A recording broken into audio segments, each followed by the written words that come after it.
talento é nato? Essa é a pergunta que criou o tema da entrevista com meu convidado, o médico psiquiatra Frederico Porto. Frederico é especialista em nutrologia, professor das principais escolas de negócios do país e uma informação de destaque na carreira dele. Frederico Porto é um estudioso e busca conhecimento na psicologia, filosofia, na gestão e também na espiritualidade. Participando deste painel, temos também dois empresários que atuam em áreas diferentes do mercado. O Davi Malamud e o Leonardo Oliveira. Muito obrigada a todos pela presença. Frederico, começo com você. O que é essa história de talento? Assim, o talento, ele é nato, eu tenho que nascer com todas as probabilidades ou eu posso aprender algumas coisas ao longo da vida? Bem, os estudos demonstram atualmente que é claro que você tem você pode ter uma inclinação, vamos dizer, eu vou chamar isso de dom. Mas o talento, ele é fruto da prática. Para o indivíduo se tornar talentoso em algo, ele tem que praticar pelo menos 10.000 horas. Puxa, que conta é essa? De onde vem isso? Vem dos estudos, especialmente de xadrezistas. O jogador de xadrez, que o xadrez é muito fácil de estudar, porque você tem como comparar o jogador que já morreu com o atual. E você não tem nenhum campeão de xadrez que não tenha treinado por mais de 10 anos, até chegar a ser mestre. E aí eles estudam isso na música, estuda em atletas, e a proposta é que a gente possa fazer uma analogia com o mundo corporativo também. Quer dizer, os atletas eu acho que são um bom parâmetro para nós colocarmos aqui. Aí não tem jeito de não lembrarmos, né, particularmente no esporte brasileiro, do Oscar Schmidt, que confessava, e do próprio Pelé, há quantas horas a mais, além dos seus colegas jogadores, que eles ficavam em quadro, em campo, treinando chutes, treinando as cestas, para eles conseguirem o quê? Explorar ao máximo o dom e realmente serem considerados talentosos? Exatamente. O Ayrton Senna, por exemplo, conta-se que a primeira vez que ele correu na chuva, ele viu que ele não era tão bom, então ele molhava a pista de treino para treinar na chuva. Criava um problema para ele praticar. Isso. Então esse indivíduo tem o quê? Ele tem uma motivação interna acima da média, que faz com que ele se posicione para a prática, e a prática, ela é uma prática aplicada, é isso que você falou, é a capacidade de ficar 1 hora treinando a cesta. Não é só jogar basquete. É a capacidade que Pelé tinha de ficar 1 hora treinando a falta que ele queria bater bem. Porque se você considerar que teria que melhorar aquela cesta ou aquela falta, quantas vezes ele ia bater aquela falta em um jogo? 1 vez? 2? Não sei.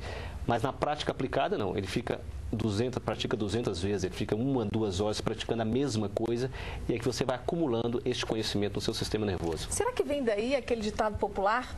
O hábito é que faz o monge, quer dizer, não basta querer ser um monge se você não tiver a prática da disciplina cotidiana? Com certeza. E eu diria que tem mais 2 pontos, além da prática. Um ponto é essa motivação interna, e o outro são mentores, ele ter orientação. Então as pessoas falam assim, grandes atletas talvez não se tornaram campeões porque não tiveram o coach ideal, o treinador ideal. Então o César Cielo treina em Auburn, porque lá estão os melhores velocistas do mundo. E uma criança, é muito frequente você se perguntar quanto que a família está disposta a investir no talento de um jovem. Por exemplo, Nelson Freire, que saiu de Boa Esperança, e a família muda para o Rio de Janeiro para que ele possa estudar no conservatório. Quantas pessoas estariam dispostas a esse sacrifício? E todo mundo tem talento? Eu acredito que sim. Todos nós temos talento. Aquilo que você faz com mais facilidade. Mas as pessoas tendem a lembrar de Picasso, né, Tchaikovsky, quando fala assim talento. Dos mais marcantes, né? Dos mais marcantes. Mas todos nós temos. E agora eu quero saber dos empresários, porque uma das dificuldades maiores de qualquer negócio é selecionar pessoas certas para os lugares certos e depois criar um clima, criar um programa de trabalho que elas continuem sendo certas naqueles lugares, porque aí vem a rotina, aí perde o ânimo da entrada. Empresários, como é que vocês lidam com isso? Vocês ouviram o Frederico dizendo que talento é nato sim, mas que depende de muito investimento nesse desenvolvimento. Davi, você, ao longo da vida, já perdeu paciência com algum funcionário que aparentemente era talentoso, mas que ao longo da convivência não se mostrou tão brilhante assim? Não, isso eu nunca perdi. Eu acho que comércio, né? A minha área é comércio, é uma arte. E arte não se ensina a ninguém. O Pelé aprendeu a jogar futebol sozinho. Ele pode ter aperfeiçoado, ficou lá horas treinando, mas ninguém ensinou para ele como é que bate na bola. Então você não consegue formar um vendedor? Ou o Smith, né? Quando o vendedor entra na minha empresa, ele começa lá de baixo. Em geral, os bons sempre vieram de baixo. O que é lá de baixo? Uma função... Começa numa função secundária, né? trabalha no estoque, muitas vezes trabalhou até na faxina. E aí a gente vai observando com a psicologia se ele tem ou não talento, vocação, e tem que ter principalmente vontade de vencer na vida. Ambição. Agora, do ponto de vista prático, para quem vai ser um vendedor, qual seria a principal qualidade, na sua opinião, que você bate o olho assim nesse exame que você vai fazendo ao longo da convivência e fala, isso daí vai dar certo? Ele tem que ter muita inteligência nata, ele tem que ter vocação para aquilo. Eu não vou nunca conseguir pegar um que não gosta daquilo e ensinar ele a fazer. É verdade, pode aperfeiçoar. Eu posso ensinar, olha, você está cometendo esse erro, aquele erro, mas o 90% tem que vir com ele. Os melhores funcionários que eu sempre tive vieram de áreas completamente diferentes da minha.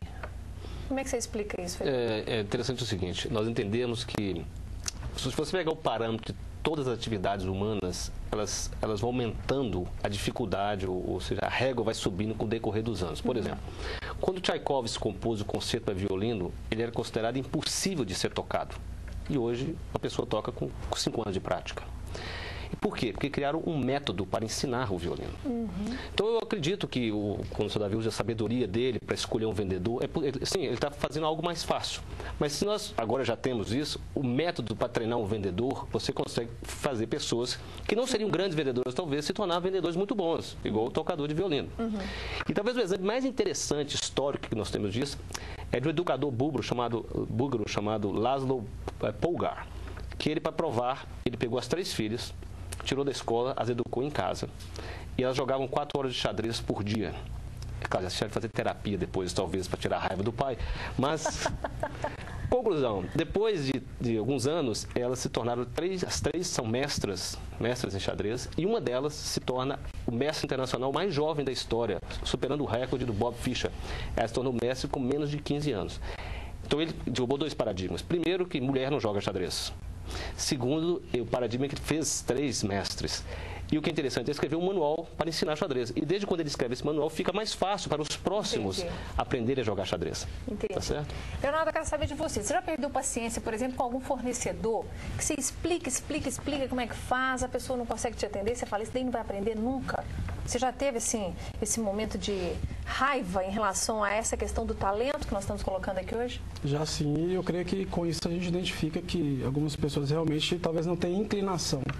Imagino que o talento tem muito essa questão da vontade e da inclinação para o aprendizado em determinada área. Às vezes não tem para aquilo, mas pode ter outra coisa. Eu creio, até remeto à época que eu estudei na faculdade, que muitas vezes a pessoa ela tenta um curso e às vezes vai para uma outra área totalmente diferente. Então, assim, acho que ela fica meio perdida ali.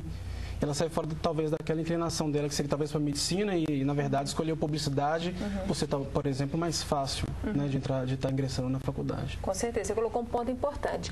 Davi, você nunca se surpreendeu positivamente com alguém que você achava que não daria certo, ou na função de vendedor, ou em outra função, às vezes no financeiro da sua empresa, que exige outras qualificações, outras características mesmo, até de personalidade?